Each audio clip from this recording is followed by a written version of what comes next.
ਵਿਚਾਰਾਂ ਨੂੰ ਖਤਮ ਕਰਨ। ਤੇ ਜਦੋਂ ਸਾਡਾ ਮਨ ਵਿਚਾਰਾਂ ਤੋਂ ਫੁਰਨਿਆਂ ਤੋਂ ਰਹਿਤ ਹੋ ਗਿਆ ਤੇ ਫਿਰ ਉਹ ਅਚਿੰਤ ਮਾਲਕ ਸਾਡੇ ਹਿਰਦੇ 'ਚ ਵਸ ਜਾਂਦਾ। ਅਚਿੰਤ ਹੀ ਸਾਡੇ ਅੰਦਰ ਫਿਰ ਅਨਹਦ ਬਾਣੀ ਪ੍ਰਗਟ ਹੋ ਜਾਂਦੀ, ਨਾਮ ਪ੍ਰਗਟ ਹੋ ਜਾਂਦਾ, ਮਾਲਕ ਗਰਜਦਾ। ਅਚਿੰਤ ਹੀ ਫਿਰ ਸਹਿਜ ਸੁਭਾਅ ਸਾਡੇ ਹਿਰਦੇ 'ਚ ਮਾਲਕ ਵੀ ਪ੍ਰਗਟ ਹੋ ਜਾਂਦਾ, ਸੱਚ ਪ੍ਰਕਾਸ਼। ਮਹਾਰਾਜ ਤਾਈਓ ਫਰਮਾਉਂਦੇ, ਅਚਿੰਤ ਹਮਾਰੇ ਅਨਹਦ ਵਾਜੀ, ਅਚਿੰਤ ਹਮਾਰੇ ਗੋਬਿੰਦ ਗਾਜੀ। ਵੀ ਇਹ ਸਾਰਾ ਕੁਛ ਅਚਿੰਤ ਹੀ ਹੁੰਦਾ।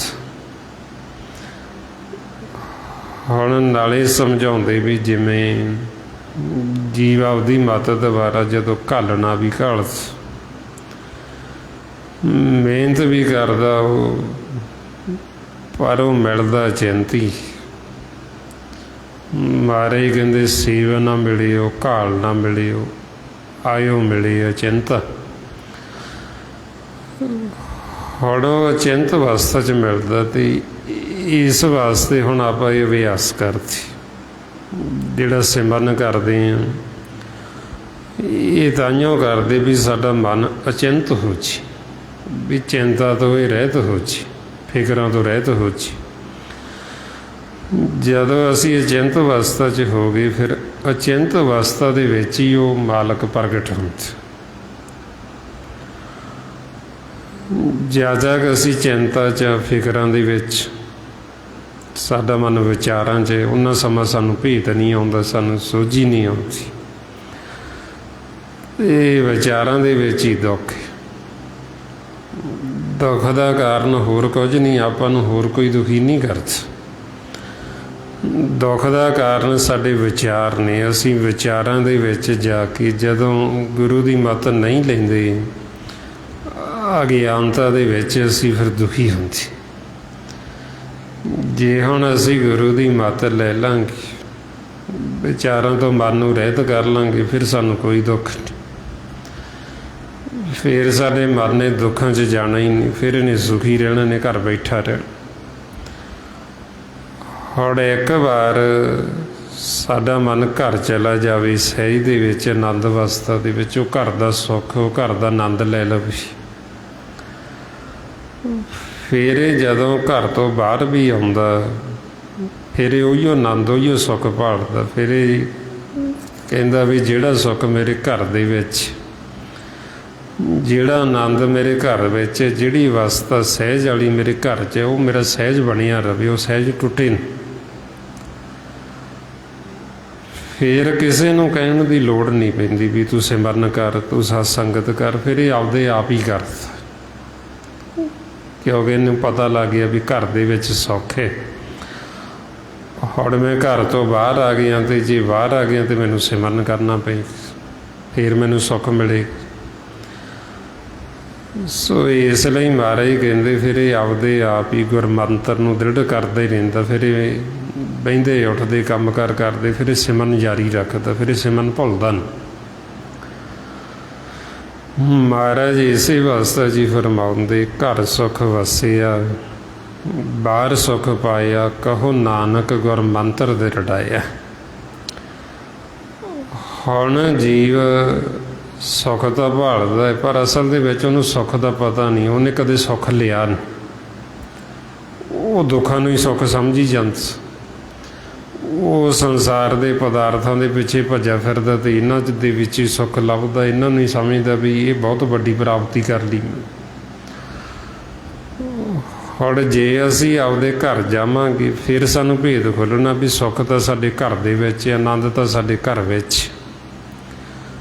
ਵੀ ਪਹਿਲਾਂ ਤਾਂ ਅਸੀਂ ਐਵੇਂ ਝੂਠੀ ਬੋਲੀ ਜਾਂਦੇ ਸੀ। ਜਿਵੇਂ ਹੁਣ ਸੰਸਾਰ 'ਚੋਂ ਆਪਾਂ ਦੇਖਦੇ ਹਾਂ, ਕਿਸੇ ਨੂੰ ਪੁੱਛਦੇ ਹਾਂ ਵੀ ਕਿਵੇਂ ਹੋ, ਕਹਿੰਦੇ ਜੀ ਵਧੀਆ, ਆਨੰਦ ਹੈ। ਜਾਂ ਕੋਈ ਸੰਸਾਰ ਦਾ ਜੀਵ ਕਰਮ ਕਰਦਾ, ਪ੍ਰਸ਼ਾਦਾ ਛਕਦਾ, ਕਹਿੰਦਾ ਆਨੰਦ ਆ ਗਿਆ ਛਕ। ਜਾਂ ਸੰਸਾਰ ਦਾ ਕੋਈ ਉਹਦੀ ਮਨਪਸੰਦ ਦਾ ਕੰਮ ਹੁੰਦਾ ਅਤੇ ਕਹਿੰਦਾ ਆਨੰਦ ਆ ਗਿਆ, ਸੁੱਖ ਆ ਗਈ। ਹੁਣ ਅਸਲ ਆਨੰਦ, ਜਿਹੜਾ ਅਸਲ ਸੁੱਖ ਕਿੱਥੇ ਹੈ, ਉਹ ਜਦੋਂ ਅਸੀਂ ਆਪਦੇ ਘਰ ਜਾਂਦੇ ਹਾਂ ਫਿਰ ਸਾਨੂੰ ਭੇਦ ਖੁੱਲ੍ਹਦਾ ਵੀ ਆਹ ਆਨੰਦ ਹੈ ਸਾਡੇ ਘਰ ਦੇ ਵਿੱਚ। ਇਸੇ ਵਾਸਤੇ ਜੀ ਸਤਿਗੁਰੂ ਫਰਮਾਉਂਦੇ ਆਨੰਦ ਆਨੰਦ ਸਭ ਕੋ ਕਹੇ ਆਨੰਦ ਗੁਰੂ ਦੇ ਜਾਣੇ ਆ। ਵੀ ਸੰਸਾਰੀ ਜੀਵ ਕਹਿੰਦੇ ਤਾਂ ਹੈਗੇ ਆਨੰਦ ਹੈ, ਇਹ ਝੂਠੀ ਬੋਲੀ ਜਾਂਦੀ, ਇਹ ਝੂਠੀ ਮਾਰੀ ਜਾਂਦੇ ਵੀ ਆਨੰਦ ਹੈ। ਜੇ ਆਨੰਦ ਹੋਵੇ ਤਾਂ ਦੁਖੀ ਕਿਉਂ ਹੋਣ? ਕਿਉਂਕਿ ਇੱਧਰ ਅਗਿਆਨਤਾ 'ਚ ਆਨੰਦ ਨਹੀਂ ਹੈ, ਆਨੰਦ ਸਾਡੇ ਘਰ ਦੇ ਵਿੱਚ। ਹੁਣ ਇੱਕ ਵਾਰ ਸਾਡਾ ਮਨ ਘਰ ਚਲਾ ਜਾਵੇ ਅਤੇ ਉਹ ਆਨੰਦ ਉਹ ਸੁੱਖ ਲੈ ਲਵੇ, ਫਿਰ ਇਹ ਉਸੇ ਸੁੱਖ ਨੂੰ ਹੀ ਲੋੜਦਾ। ਫਿਰ ਇਹ ਚਾਹੁੰਦਾ ਵੀ ਸੁੱਖ ਜਿਹੜਾ ਮੇਰੇ ਘਰ ਦੇ ਵਿੱਚ ਉਹ ਮੇਰਾ ਸੁੱਖ ਬਣਿਆ ਰਵੇ, ਉਹ ਆਨੰਦ ਮੇਰਾ ਜਾਵੇ ਨਾ। ਫਿਰ ਇੱਧਰ ਸੰਸਾਰ ਦੇ ਵਿੱਚ ਇਹ ਅਵਲਾ ਦਾ ਘਰ 'ਚੋਂ ਬਾਹਰ ਨਿਕਲਦਾ ਹੀ ਨਹੀਂ, ਘਰ ਹੀ ਬੈਠਾ ਰਹਿੰਦਾ। ਫਿਰ ਜਦੋਂ ਇਹਨੂੰ ਇੱਧਰ ਸੰਸਾਰ ਦਾ ਕਰਮ ਕਰਨਾ ਪੈਂਦਾ ਜਾਂ ਬੋਲਣਾ ਪੈਂਦਾ, ਫਿਰ ਇਹਨੂੰ ਸਹਿਜ ਤੋਂ ਬਾਹਰ ਆ ਕੇ ਬੋਲਣਾ ਪੈਂਦਾ। ਫਿਰ ਜਦੋਂ ਸੰਸਾਰ ਦੀ ਗੱਲ ਕਰਦਾ ਸਹਿਜ ਤੋਂ ਬਾਹਰ ਆਉਂਦਾ, ਅਤੇ ਇਸੇ ਕਰਕੇ ਫਿਰ ਭਗਤਾਂ ਦਾ ਜਿਹੜਾ ਸੁਭਾਅ ਹੁੰਦਾ ਵੀ ਉਹ ਬਹੁਤਾ ਬੋਲਦੇ ਨੇ। ਇਹ ਹੋ ਗਏ ਉਹਨਾਂ ਨੂੰ ਪਤਾ ਵੀ ਜੇ ਬਹੁਤਾ ਬੋਲਾਂਗੇ ਤਾਂ ਸਹਿਜ ਟੁੱਟਦਾ, ਇਸ ਕਰਕੇ ਉਹ ਚੁੱਪ ਰਹਿੰਦੇ। ਸੰਸਾਰ ਦੀ ਗੱਲ ਉਨੀ ਕੁ ਕਰਦੇ ਜਿੰਨਾ ਕੁ ਮਤਲਬ ਹੈ, ਨਹੀਂ ਤਾਂ ਫਿਰ ਚੁੱਪ ਹੋ ਜਾਂਦੀ। ਇਹ ਨਹੀਂ ਬਈ ਸੰਸਾਰੀ ਜੀਵਾਂ ਵਾਂਗੂ ਬਿਨਾਂ ਮਤਲਬ ਤੋਂ ਹੀ ਬੋਲੀ ਜਾਂਦੀ, ਉਹ ਇੱਦਾਂ ਨਹੀਂ ਬੋਲਦੀ। ਤਾਈਓ ਮਾਰੇ ਕਹਿੰਦੇ ਵੀ ਭਗਤਾਂ ਦੀ ਚਾਲ ਜਿਹੜੀ ਉਹ ਵੱਖਰੀ ਹੁੰਦੀ, ਵੀ ਉਹ ਬਹੁਤਾ ਨਹੀਂ ਬੋਲਦੀ, ਸੰਸਾਰ ਦੀਆਂ ਬਹੁਤੀਆਂ ਵਿਚਾਰਾਂ 'ਚ ਨਹੀਂ ਜਾਂਦੀ। ਹੁਣ ਬਹੁਤਾ ਜਿਹੜਾ ਬੋਲਣਾ ਉਹ ਸਾਡਾ ਝੱਖ ਮਾਰਨਾ। ਮਾਰੇ ਤਾਈਓ ਫਰਮਾਉਂਦੇ ਬਹੁਤਾ ਬੋਲਣ ਝੱਖਣ ਹੋਈ, ਬਿਨ ਬੋਲੇ ਜਾਣੇ ਸਭ ਸੋਏ। ਵੀ ਬਹੁਤਾ ਬੋਲ ਬੋਲ ਕੇ ਅਸੀਂ ਸੁਣਾਉਣਾ ਕਿਹਨੂੰ, ਅਸੀਂ ਦੱਸਣਾ ਕਿਹਨੂੰ? ਮਾਲਕ ਦਾ ਬਿਨਾਂ ਬੋਲਿਆਂ ਤੋਂ ਹੀ ਸਭ ਕੁਝ ਜਾਣਦਾ। ਇਸ ਵਾਸਤੇ ਫਿਰ ਜਿਹੜੇ ਗੁਰਮੁਖ ਉਹ ਸਹਿਜ ਵਿੱਚ ਹੋ ਜਾਂਦੇ, ਉਹ ਸੰਸਾਰ ਦੀ ਗੱਲ ਉਨੀ ਕੁ ਕਰਦੇ ਜਿੰਨਾ ਕੁ ਮਤਲਬ, ਨਹੀਂ ਤਾਂ ਆਪਦਾ ਸਿਮਰਨ ਕਰਦੇ ਰਹਿੰਦੇ। ਮਾਲਕ ਦੀ ਸਿਫਤ ਵਡਿਆਈ ਚਾਹੇ ਉਹਨਾਂ ਤੋਂ ਦਿਨ ਰਾਤ ਕਰਾਈ ਚੱਲੋ, ਕਰਦੇ ਰਹਿਣਗੇ। ਜਦੋਂ ਦੇਖਦੇ ਵੀ ਮਾਲਕ ਦੀ ਸਿਫਤ ਕੋਈ ਨਹੀਂ ਸੁਣਨ ਵਾਲਾ, ਫਿਰ ਉਹ ਚੁੱਪ ਹੋ ਜਾਂਦੀ, ਫਿਰ ਉਹ ਅੰਤਰਗਤ ਹੋ ਜਾਂਦੀ। ਜਦੋਂ ਬੋਲਦੇ ਮਾਲਕ ਦੀ ਵਡਿਆਈ ਕਰਦੇ, ਨਹੀਂ ਤਾਂ ਚੁੱਪ ਹੋ ਜਾਂਦੀ। ਹੁਣ ਇਸੇ ਕਰਕੇ ਬਾਬਾ ਕਬੀਰ ਜੀ ਕਹਿੰਦੇ ਵੀ ਬੋਲਦਾ ਬਹੁਤਾ ਕੌਣ ਹੈ? ਕਹਿੰਦੇ ਵੀ ਜਿਵੇਂ ਆਵਾ ਦੇਖਦੇ ਆ ਨਾ ਵੀ ਢੋਲ ਹੁੰਦਾ, ਵੀ ਉਹ ਖਾਲੀ ਵੱਧ ਖੜਕਦਾ, ਜਿਹੜਾ ਭਰਿਆ ਹੋਇਆ ਉਹ ਨਹੀਂ ਖੜਕਦਾ। ਢੋਲ ਡਰਮ ਦਾਣਿਆਂ ਦਾ ਕਣਕ ਦਾ ਭਰਿਆ ਹੋਵੇ ਉਹ ਆਵਾਜ਼ ਨਹੀਂ ਕਰਦਾ, ਜਦੋਂ ਖਾਲੀ ਉਹ ਖਾਲੀ ਨੇ ਖੜਕਣਾ। ਔਰ ਇਸੇ ਤਰ੍ਹਾਂ ਹੀ ਸਤਿਗੁਰੂ ਮਨ ਦੀ ਅਵਸਥਾ ਦੱਸਦੇ, ਫਰਮਾਉਂਦੇ ਕਹੋ ਕਬੀਰ ਛੂਛਾ ਘੱਟ ਬੋਲੇ, ਭਰਿਆ ਹੋਏ ਸੋ ਕਬੂ ਨਾ ਡੋਲੇ। ਬਈ ਬਹੁਤਾ ਕੌਣ ਬੋਲਦਾ? ਕਹਿੰਦੇ ਜਿਹੜਾ ਖਾਲੀ ਹੈ, ਜਿਹੜਾ ਸਖਣਾ ਹੈ ਉਹੀਓ ਬੋਲੇਗਾ। ਜਿਹੜਾ ਭਰਿਆ ਹੋਇਆ, ਜਿਹੜਾ ਆਨੰਦ ਅਵਸਥਾ 'ਚ, ਉਹ ਤਾਂ ਬੋਲਦਾ ਹੀ ਨਹੀਂ, ਉਹ ਤਾਂ ਚੁੱਪ ਹੋ ਜਾਂਦਾ। ਉਹ ਤਾਂ ਬੋਲੇਗਾ, ਮਾਲਕ ਦੀ ਸਿਫਤ ਕਰੇਗਾ, ਵਡਿਆਈ ਕਰੇਗਾ, ਪਰਮਾਤਮਾ ਦੀ ਵਿਚਾਰ ਕਰੇਗਾ, ਨਹੀਂ ਤਾਂ ਚੁੱਪ ਹੋ ਜਾਂਦਾ ਵੀ ਹੋਰ ਕੀ ਬੋਲੀ। ਸੋ ਇਸ ਵਾਸਤੇ ਫਿਰ ਸੱਚੇ ਪਾਤਸ਼ਾਹ ਸਮਝਾਉਂਦੇ ਵੀ ਜਿਹੜਾ ਸਾਡਾ ਘਰ ਹੈ, ਜਿਹੜੀ ਸਹਿਜ ਅਵਸਥਾ, ਜਦੋਂ ਅਸੀਂ ਸਹਿਜ ਵਿੱਚ ਹੁੰਦੇ ਹਾਂ, ਫਿਰ ਜਿਉਂ-ਜਿਉਂ ਸਹਿਜ ਤੋਂ ਬਾਹਰ ਆਈ ਜਾਂਦੇ ਹਾਂ, ਤਿਉਂ-ਤਿਉਂ ਇਸ ਸੰਸਾਰ ਦੀਆਂ ਭਾਸ਼ਾਵਾਂ ਜਿਹੜੀਆਂ ਇਹ ਪ੍ਰਗਟ ਹੁੰਦੀਆਂ। ਜਿਹੜਾ ਆਪਣਾ ਘਰ ਹੈ ਸਹਿਜ, ਉੱਥੇ ਆ ਭਾਸ਼ਾ ਨਹੀਂ ਸੰਸਾਰ ਦੀ, ਇਹ ਭਾਸ਼ਾਵਾਂ ਸਭ ਥੱਲੇ ਰਹਿ ਜਾਂਦੀਆਂ, ਉੱਥੇ ਭਾਸ਼ਾ ਖਤਮ ਹੋ ਜਾਂਦੀ। ਜਿਉਂ-ਜਿਉਂ ਜੀਵ ਸਹਿਜ ਤੋਂ ਬਾਹਰ ਆਉਂਦੇ ਜਾਂਦੇ ਤੇ ਉਹਦੇ ਭਾਸ਼ਾਵਾਂ ਸ਼ੁਰੂ ਹੁੰਦੀਆਂ ਜਾਂਦੀਆਂ ਸੰਸਾਰ ਦੀ। ਇਸੇ ਕਰਕੇ ਜਦੋਂ ਹੁਣ ਆਪਾਂ ਸੰਸਾਰ 'ਚ ਆਉਂਦੇ ਹਾਂ, ਬੱਚਾ ਸਹਿਜ ਅਵਸਥਾ 'ਚ ਹੁੰਦਾ, ਉਹਨੂੰ ਭਾਸ਼ਾ ਨਹੀਂ ਆਉਂਦੀ ਆ, ਬੋਲਦਾ ਹੀ ਨਹੀਂ ਉਸ ਸੰਸਾਰ ਦਾ ਕੁਛ। ਹੌਲੀ ਆਪਾਂ ਉਹਨੂੰ ਸਹਿਜ ਤੋਂ ਬਾਹਰ ਲੈ ਕੇ ਆਉਂਦੇ, फिर वो संसार की भाषा बोलनी शुरू करती, फिर ही वो इस संसार को देखना शुरू करता, फिर ही वो सुनना शुरू करता। फिर ज्यों-ज्यों सहज तो बाहर आउंदा जांदा, इधर संसार का सिखदा जांदा, उधरों भुलदा जांदा, इधर दा संसार का दृढ़ कीती जांदा माया नूं। इसे वास्ते जी महाराज कहते भी जदों असी इस लोक दे विच आए, सब तो पहला आके असी इत्थे कर्म नूं दृढ़ कीता। बई पहला असी नवैरती हुंदे आ, असी उर्दमुखी हुंदी, माता दे जदों गर्भ च हुंदे आ, 9 दर बंद हुंदी, इन्हां तो असी उपर हुंदे आ, 10वें विच हुंदे आ। ज्यों ही इधर आने इधर प्रवृत्ति च बदल जाती, 9 दर खुल जाते, इधर माया का खेल शुरू हो जाता। इसे वास्ते जी महाराज फरमाउंदे, हर पहलड़ी लाम प्रवृत्ति कर्म दृढ़ाया बलराम जीओ। बई ज्यों ही असी इधर आए, असी ये कर्म नूं दृढ़ करना शुरू कर दिता। कर्म की नेत्रां द्वारा असी माया नूं देखना शुरू करते, ਕੰਨਾਂ ਦੁਆਰਾ ਅਸੀਂ ਮਾਇਆ ਨੂੰ ਸੁਣਨਾ ਸ਼ੁਰੂ ਕਰ ਦਿੱਤਾ, ਅਤੇ ਮੁੱਖ ਦੁਆਰਾ ਅਸੀਂ ਇਸ ਸੰਸਾਰ ਦੀ ਭਾਸ਼ਾ ਬੋਲਣੀ ਸ਼ੁਰੂ ਕਰ ਦਿੱਤੀ।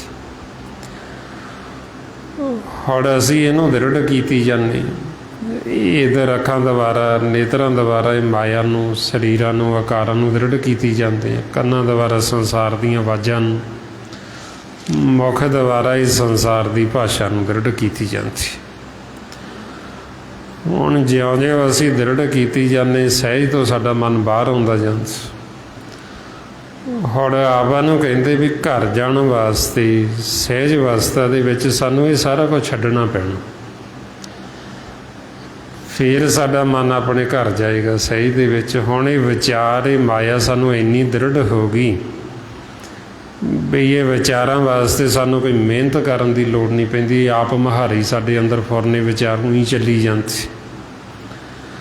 ਜੀਵ ਕੋਈ ਕਰਮ ਨਹੀਂ ਕਰ ਰਿਹਾ, ਉਹ ਵਿਹਲਾ ਬੈਠਾ, ਚੁੱਪ ਕਰਕੇ ਤਨ ਕਰਕੇ ਬੈਠਾ, ਪਰ ਉਹ ਵਿਚਾਰ ਉਹਦੇ ਅੰਦਰ ਉਵੇਂ ਹੀ ਚੱਲੀ ਜਾਂਦੇ, ਮਾਇਆ ਉਵੇਂ ਹੀ, ਉਹ ਦ੍ਰਿੜ ਹੋਈ ਹੋਈ ਵਿਚਾਰ, ਉਹ ਵਿਚਾਰ ਫੁਰਨੇ ਉਵੇਂ ਹੀ ਚੱਲੀ ਜਾਂਦੇ ਉਹਦੇ ਅੰਦਰ। ਹੁਣ ਜਿਸ ਤਰ੍ਹਾਂ ਸਾਡੇ ਅੰਦਰ ਇਹ ਵਿਚਾਰ ਚੱਲਦੇ, ਇਹ ਵਿਚਾਰਾਂ ਨੂੰ ਵੀ ਅਸੀਂ ਦ੍ਰਿੜ ਕੀਤਾ ਮਾਇਆ ਨੂੰ, ਇਹ ਸਾਡੇ ਅੰਦਰ ਇੱਕਦਮ ਨਹੀਂ ਚੱਲਣੇ ਸ਼ੁਰੂ ਹੋ ਗਏ। ਜੇ ਅਸੀਂ ਆਖੀਏ ਵੀ ਜਿਉਂ ਹੀ ਅਸੀਂ ਇੱਧਰ ਆਏ ਇੱਕਦਮ ਹੀ ਸਾਡੇ ਅੰਦਰ ਇਹ ਵਿਚਾਰ ਬਣ ਗਏ ਨੇ, ਹੌਲੀ ਹੌਲੀ ਅਸੀਂ ਇਹ ਵਿਚਾਰਾਂ ਨੂੰ, ਇਹ ਕਰਮ ਨੂੰ ਅਸੀਂ ਦ੍ਰਿੜ ਕੀਤਾ। ਉਹ ਐਸਾ ਸਾਨੂੰ ਇਹ ਕਰਮ ਦ੍ਰਿੜ ਹੋ ਗਿਆ, ਅਸੀਂ ਪਰਮਾਤਮਾ ਨੂੰ ਭੁੱਲ ਹੀ ਗਏ। ਮਹਾਰਾਜ ਇਸੇ ਲਈ ਫਰਮਾਉਂਦੇ, ਕਿਰਤ ਕਰਮ ਕੀ ਵਿਛੜੀ ਕਰ ਕਿਰਪਾ ਮੇਲੋ ਰਾਮ। ਵੀ ਇੱਧਰ ਅਸੀਂ ਕਰਮ ਦੇ ਨਾਲ ਇੰਨਾ ਵੱਝ ਗਏ ਵੀ ਦਿਨ ਦੇ ਸਮੇਂ ਕਰਮ ਤਾਂ ਕਰਦੇ, ਅਤੇ ਉਹ ਕਰਮ ਸਾਨੂੰ ਇੰਨਾ ਦ੍ਰਿੜ ਹੋ ਗਿਆ, ਉਹ ਅੰਤਰਗਤ ਸਾਡੇ ਅੰਦਰ ਵਿਚਾਰ ਉਹੀਓ ਚੱਲਣ ਲੱਗ ਗਏ, ਫੁਰਨੇ ਉਹੀਓ ਚੱਲਣ ਲੱਗ ਗਏ। ਹੁਣ ਸਤਿਗੁਰੂ ਕਹਿੰਦੇ ਵੀ ਜਿਸ ਤਰ੍ਹਾਂ ਤੁਸੀਂ ਇਹ ਕਰਮ ਨੂੰ ਦ੍ਰਿੜ ਕੀਤਾ, ਤੁਸੀਂ ਇਹ ਮਾਇਆ ਨੂੰ ਦ੍ਰਿੜ ਕੀਤਾ, ਹੁਣ ਤੁਸੀਂ ਧਰਮ ਨੂੰ ਦ੍ਰਿੜ ਕਰ। ਫਰਮਾਉਂਦੇ ਨੇ, ਬਾਣੀ ਬ੍ਰਹਮਾ ਵੇਦ ਧਰਮ ਦ੍ਰਿੜੋ ਪਾਵਤ ਜਾਇਆ ਬਲਰਾਮ ਜੀਓ। ਬਈ ਜਿਸ ਤਰ੍ਹਾਂ ਅਸੀਂ ਹੌਲੇ ਕਰਮ ਨੂੰ, ਵਿਚਾਰਾਂ ਨੂੰ ਦ੍ਰਿੜ ਕੀਤਾ, ਸਾਨੂੰ ਮਿਹਨਤ ਕਰਨ ਦੀ ਲੋੜ ਨਹੀਂ, ਵਿਚਾਰ ਆਪ ਮੁਹਾਰੀ ਚੱਲੀ ਜਾਂਦੇ। ਹੌਲੇ ਵਿਚਾਰ ਲੈਣ ਵਾਸਤੇ ਆਪਾਂ ਕੋਈ ਉੱਦਮ ਥੋੜ੍ਹੀ ਕਰਦੇ ਹਾਂ, ਜਿਉਂ ਹੀ ਅੱਖ ਖੋਲ੍ਹਦੀ ਉਹ ਵਿਚਾਰ ਚੱਲਣੇ ਸ਼ੁਰੂ ਹੋ ਜਾਂਦੇ। ਪਰ ਜਿੰਨਾ ਸਮਾਂ ਅਸੀਂ ਇਹ ਸਰੀਰ 'ਚ ਰਹਿੰਦੇ, ਉਹ ਵਿਚਾਰ ਰੁਕਦੇ ਨਹੀਂ, ਉਹ ਚੱਲੀ ਜਾਂਦੇ, ਆਪ ਮੁਹਾਰੀ ਆਈ ਜਾਂਦੇ। ਹੁਣ ਸਤਿਗੁਰੂ ਕਹਿੰਦੇ ਵੀ ਜਿਵੇਂ ਤੁਸੀਂ ਇਹਨਾਂ ਵਿਚਾਰਾਂ ਨੂੰ, ਇਹਨੂੰ ਕਰਮ ਨੂੰ ਦ੍ਰਿੜ ਕੀਤਾ, ਇਹਨਾਂ ਨੂੰ ਅਵਰ ਕਾਜ ਕਹਿੰਦੇ। ਹੁਣ ਇਹ ਅਵਰ ਕਾਜ ਨੂੰ ਅਸੀਂ ਦ੍ਰਿੜ ਕਰ ਲਿਆ, ਬਹੁਤ ਜ਼ਿਆਦਾ ਸਾਡੇ ਹਿਰਦੇ 'ਚ ਵਸ ਗਏ ਵਿਚਾਰ। ਹੁਣ ਜਿਸ ਤਰ੍ਹਾਂ ਇਹ ਵਿਚਾਰ ਚੱਲਦੇ, ਆਪਾਂ ਨੂੰ ਕਹਿੰਦੇ ਤੁਸੀਂ ਗੁਰਮੰਤਰ ਨੂੰ ਦ੍ਰਿੜ ਕਰ। ਜਿਹੜੀ ਚੀਜ਼ ਸਾਡੇ ਮਨ 'ਚ ਵਸ ਜਾਂਦੀ, ਫਿਰ ਉਹ ਸਾਨੂੰ ਬੋਲਣ ਦੀ ਲੋੜ ਨਹੀਂ ਪੈਂਦੀ, ਫਿਰ ਉਹ ਆਪ ਮੁਹਾਰੀ ਸਾਡੇ ਅੰਦਰ ਚੱਲੀ ਜਾਂਦੀ। ਜਿਵੇਂ ਹੁਣ ਵਿਚਾਰ ਆਪਣੇ ਅੰਦਰ ਆਪ ਮੁਹਾਰੇ ਚੱਲਦੇ, ਫਿਰ ਇਸੇ ਤਰ੍ਹਾਂ ਹੀ ਜਦੋਂ ਹੁਣ ਅਸੀਂ ਗੁਰਮੰਤਰ ਨੂੰ ਦ੍ਰਿੜ ਕਰ ਲਾਂਗੇ, ਸਿਮਰਨ ਕਰਾਂਗੇ, ਉਹ ਸਿਮਰਨ ਸਾਡੇ ਅੰਦਰ ਆਪ ਮੁਹਾਰਾ ਚੱਲ ਪਏਗਾ। ਜਿਨ੍ਹਾਂ ਦੇ ਅੰਦਰ ਸਹਿਜ ਸੁਭਾਅ ਫਿਰ ਇਹ ਸਿਮਰਨ ਚੱਲ ਪਿਆ, ਫਿਰ ਉਹ ਰੁਕਦਾ ਨਹੀਂ। ਜੇ ਉਹ ਚੁੱਪ ਕਰਕੇ ਬੈਠੇ ਵੀ ਤਾਂ ਵੀ ਸਿਮਰਨ ਚੱਲੀ ਜਾ ਰਹੀ। ਜਿਵੇਂ ਆਪਾਂ ਸੰਸਾਰ 'ਚ ਦੇਖਦੇ ਹਾਂ ਨਾ ਵੀ ਜਦੋਂ ਜੀਵ ਦਾ ਕਿਸੇ ਦੇ ਨਾਲ ਵਿਚਾਰਾਂ ਦਾ ਟਕਰਾਅ ਹੁੰਦਾ, ਉਹ ਐਸਾ ਟਕਰਾਅ ਹੁੰਦਾ ਵੀ ਜਿਹਦੇ ਨਾਲ ਸਾਡੇ ਵਿਚਾਰ ਨਹੀਂ ਮਿਲਦੇ, ਫਿਰ ਉਹ ਸਾਡੇ ਅੰਦਰ ਵਿਚਾਰ ਬਹੁਤ ਜ਼ਿਆਦਾ ਪ੍ਰਬਲ ਹੋ ਜਾਂਦੇ, ਸਾਡੇ ਅੰਦਰ ਦੁਵਿਧਾ ਆ ਜਾਂਦੀ ਅਤੇ ਉਹ ਵਿਚਾਰ ਇੰਨੇ ਹੀ ਚੱਲਣੇ ਸ਼ੁਰੂ ਹੁੰਦੇ, ਉਹ ਲਗਾਤਾਰ ਚੱਲੀ ਜਾਂਦੇ, ਅੰਦਰ ਬੋਲੀ ਜਾਂਦਾ ਕੁਛ ਨਾ ਕੁਛ। ਹੁਣ ਮਹਾਰਾਜ ਕਹਿੰਦੇ ਵੀ ਜੇ ਅਸੀਂ ਇਹ ਗੁਰਮੰਤਰ ਨੂੰ ਦ੍ਰਿੜ ਕਰਾਂਗੇ ਤਾਂ ਸਾਡੇ ਅੰਦਰ ਸਹਿਜ ਸੁਭਾਅ ਸਿਮਰਨ ਚੱਲ ਪਏਗੀ। ਜੇ ਸੰਸਾਰ ਦੀ ਕੋਈ ਐਸੀ ਗੱਲ ਹੋਏਗੀ ਵੀ ਜੇ ਕੋਈ ਆਪਾਂ ਨੂੰ ਮਾੜਾ ਬੋਲੇਗਾ ਵੀ, ਕੋਈ ਫਿੱਕਾ ਬੋਲੇਗਾ ਵੀ, ਤਾਂ ਸਹਿਜ ਸੁਭਾਅ ਸਾਡੇ ਅੰਦਰ ਸਿਮਰਨ ਚੱਲ ਪਏਗਾ। ਫਿਰ ਉਹ ਮੈਲ ਸਾਡੇ ਅੰਦਰ ਰਹੇਗੀ ਨਹੀਂ, ਫਿਰ ਉਹ ਅਭਿਆਸ ਆਪਣੇ ਆਪ ਹੀ ਚੱਲਣਾ ਸ਼ੁਰੂ ਹੋ ਜਾਂਦਾ ਅਤੇ ਉਹਨੂੰ ਕਹਿੰਦੇ ਵੀ ਦ੍ਰਿੜ ਹੋ ਗਈ। ਸੋ ਮਹਾਰਾਜ ਇਸ ਲਈ ਫਿਰ ਆਪਾਂ ਨੂੰ ਦੱਸਦੇ ਵੀ ਜਿਵੇਂ ਇੱਧਰ ਮਾਇਆ ਨੂੰ, ਵਿਚਾਰਾਂ ਨੂੰ ਦ੍ਰਿੜ ਕੀਤਾ, ਹੁਣ ਨਾਲ ਨਾਲ ਧਰਮ ਨੂੰ ਦ੍ਰਿੜ ਕਰ। ਧਰਮ ਨੂੰ ਦ੍ਰਿੜ ਕਰਨ ਵਾਸਤੇ ਫਿਰ ਆਪਾਂ ਨੂੰ ਕਹਿੰਦੇ ਵੀ ਜਿਉਂ-ਜਿਉਂ ਅਸੀਂ ਇਹ ਸਿਮਰਨ ਕਰਾਂਗੇ, ਸਾਡੇ ਮਨ 'ਤੇ ਜਿਹੜੀ ਇਹ ਮੈਲ ਲੱਗੀ, ਇਹ ਵਿਚਾਰ ਮੈਲ ਨੇ, ਇਹ ਸਾਡੀ ਮੈਲ ਉਤਰ ਜੇਗੀ। ਸਤਿਗੁਰੂ ਫਰਮਾਉਂਦੇ, ਸਤਿਗੁਰ ਗੁਰ ਪੂਰਾ ਰਾਧੋ ਸਭ ਕਿਲ ਵਿਖ ਪਾਪ ਗਵਾਇਆ। ਵੀ ਜਦੋਂ ਅਸੀਂ ਸਤਿਗੁਰ ਨੂੰ ਆਰਾਧਾਂਗੇ, ਜਿਹੜੇ ਸਾਡੇ ਮਨ 'ਤੇ ਮੈਲ ਲੱਗੀ ਹੈ, ਮੈਲ ਉਤਰ ਜੇਗੀ, ਸਾਡਾ ਮਨ ਸ਼ੁੱਧ ਹੋ ਜਾਏਗਾ, ਸਾਡਾ ਮਨ ਧੋਤਾ ਜਾਏਗਾ। ਹੌਲੇ ਮਨ ਨੂੰ ਧੋਣ ਦਾ ਤਰੀਕਾ ਹੈ ਸਿਮਰਨ ਅਭਿਆਸ ਕਰਨਾ। ਇਹਦੇ ਨਾਲ ਸਾਡੇ ਮਨ ਅਤੇ ਮਨ ਦਾ ਤਨ ਦਾ ਜਿਹੜਾ ਮਨ ਦਾ ਤਨ ਹੈ ਸੂਖਮ, ਉਹਦਾ ਇਸ਼ਨਾਨ ਹੁੰਦਾ, ਉਹ ਧੋਤਾ ਜਾਂਦਾ। ਸਤਿਗੁਰੂ ਫਰਮਾਉਂਦੇ, ਕਰ ਇਸ਼ਨਾਨ ਸਿਮਰ ਪ੍ਰਭ ਆਪਣਾ, ਮਨ ਤਨ ਭਏ ਅਰੋਗਾ। ਵੀ ਜਦੋਂ ਅਸੀਂ ਸਿਮਰਨ ਕਰਾਂਗੇ, ਸਾਡਾ ਮਨ ਵੀ ਅਤੇ ਮਨ ਦਾ ਤਨ ਵੀ ਰੋਗ ਰਹਿਤ ਹੋ ਜਾਏਗਾ। ਫਿਰ ਜਦੋਂ ਅਸੀਂ ਸ਼ਬਦ ਦੀ ਵਿਚਾਰ ਕਰਦੇ ਹਾਂ, ਸਤ ਸੰਗਤ ਕਰਦੇ ਹਾਂ, ਇਹਦੇ ਨਾਲ ਸਾਡਾ ਮਨ ਧੋਤਾ ਜਾਂਦਾ। ਮਨ ਤਨ ਧੋਵੇ ਸ਼ਬਦ ਵਿਚਾਰੀ। ਹੁਣ ਇਹ ਮਨ ਨੂੰ ਧੋਣ ਦਾ ਤਰੀਕਾ ਹੈ ਜੁਗਤੀ। ਜੇ ਸਾਨੂੰ ਜੁਗਤੀ ਆ ਜਾਏਗੀ ਤਾਂ ਅਸੀਂ ਮਨ ਨੂੰ ਧੋ ਲਾਂਗੇ, ਮਨ ਸਾਡਾ ਸ਼ੁੱਧ ਹੋ ਜਾਏਗਾ, ਨਿਰਮਲ ਹੋ ਜਾਏਗਾ। ਜਦੋਂ ਮਨ ਸ਼ੁੱਧ ਹੋ ਜਾਏਗਾ, ਨਿਰਮਲ ਹੋ ਜਾਏਗਾ, ਫਿਰ ਇਹ ਵਿਰਾਗੀ ਹੋ ਜਾਂਦਾ। ਜਦੋਂ ਇਹ ਵਿਰਾਗੀ ਹੋ ਗਿਆ, ਫਿਰ ਇਹ ਮਾਇਆ ਤੋਂ ਇਹਦਾ ਛੁਟਕਾਰਾ ਹੋ ਜਾਂਦਾ, ਫਿਰ ਇਹ ਮਾਇਆ ਨੂੰ ਛੱਡ ਦਿੰਦਾ, ਫਿਰ ਇਹ ਵਿਚਾਰਾਂ ਤੋਂ, ਫੁਰਨਿਆਂ ਤੋਂ ਰਹਿਤ ਹੋ ਜਾਂਦਾ। ਮਹਾਰਾਜ ਤਾਂਹੀਓ ਫਰਮਾਉਂਦੇ, ਬਿਨ ਵਿਰਾਗ ਨਾ ਛੂਟ ਸਮਾਇਆ। ਵੀ ਜਦ ਤੱਕ ਸਾਡੇ ਅੰਦਰ ਵਿਰਾਗ ਨਹੀਂ, ਸਾਡੇ ਅੰਦਰ ਤੜਫ ਨਹੀਂ, ਅਸੀਂ ਮਾਲਕ ਦੇ ਵਿਛੋੜੇ ਦਾ ਦੁੱਖ ਨਹੀਂ ਮਹਿਸੂਸ ਕਰਦੇ, ਉਹਨਾਂ ਸਮਾਂ ਇਹ ਮਾਇਆ ਸਾਤੋਂ ਛੁੱਟਦੀ ਨਹੀਂ, ਇਹ ਵਿਚਾਰ ਸਾਡੇ ਰੁਕਦੇ ਨਹੀਂ, ਫੁਰਨੇ। ਹੁਣ ਤਾਈਓ ਮਹਾਰਾਜ ਸਾਨੂੰ ਫਿਰ ਸਮਝਾਉਂਦੇ ਵੀ ਸਾਡੇ ਮਨ ਨੇ ਵਿਰਾਗੀ ਹੋਣਾ ਜਦੋਂ ਇਹ ਨਿਰਮਲ ਹੋਏ। ਜਦੋਂ ਸਾਡੇ ਮਨ ਦੀ ਮੈਲ ਉਤਰ ਜਾਂਦੀ, ਫਿਰ ਮਨ ਦਾ ਜਿਹੜਾ ਸੁਭਾਅ ਅਸਲ ਦੇ ਵਿੱਚ ਉਹ ਵਿਰਾਗੀ। ਮਹਾਰਾਜ ਫਰਮਾਉਂਦੇ, ਮਨ ਕਾ ਸੁਭਾਉ ਸਦਾ ਵਿਰਾਗੀ। ਵੀ ਸਾਡਾ ਜਿਹੜਾ ਅਸਲ ਸੁਭਾਅ ਸਾਡੇ ਮਨ ਦਾ, ਉਹ ਵਿਰਾਗ ਵਾਲਾ ਹੈ। ਹੁਣ ਇਹ ਮਨ 'ਤੇ ਮੈਲ ਲੱਗੀ ਹੋਣ ਕਰਕੇ ਇਹਦਾ ਅਸਲ ਸੁਭਾਅ ਜਿਹੜਾ, ਉਹ ਸਾਨੂੰ ਪਤਾ ਨਹੀਂ ਲੱਗਦਾ ਵੀ ਸਾਡਾ ਸੁਭਾਅ ਕੀ ਹੈ। ਜਦੋਂ ਮਨ ਨਿਰਮਲ ਹੋ ਜਾਏਗਾ, ਇਹ ਸ਼ੁੱਧ ਹੋ ਜਾਏਗਾ, ਅਤੇ ਫਿਰ ਇਹਦਾ ਅਸਲੀ ਸੁਭਾਅ ਜਿਹੜਾ ਉਹ ਪ੍ਰਗਟ ਹੋ ਜਾਂਦਾ। ਇਹਦਾ ਜਿਹੜਾ ਅਸਲ ਸੁਭਾਅ ਸਤਿਗੁਰ ਕਹਿੰਦੇ ਉਹ ਵਿਰਾਗ ਵਾਲਾ, ਫਿਰ ਇਹ ਵਿਰਾਗੀ ਹੋ ਜਾਂਦਾ। ਵਿਰਾਗੀ ਕਿਵੇਂ ਹੁੰਦਾ? ਫਿਰ ਇਹ ਵਿਚਾਰਾਂ ਤੋਂ, ਫੁਰਨਿਆਂ ਤੋਂ ਰਹਿਤ ਹੋ ਜਾਂਦਾ, ਉਹਨੂੰ ਵਿਰਾਗ ਦੀ ਅਵਸਥਾ ਕਹਿੰਦੇ। ਜਦੋਂ ਵਿਚਾਰਾਂ ਤੋਂ ਰਹਿਤ ਹੋ ਗਏ, ਕਹਿੰਦੇ ਵਿਰਾਗੀ ਹੋ ਗਏ।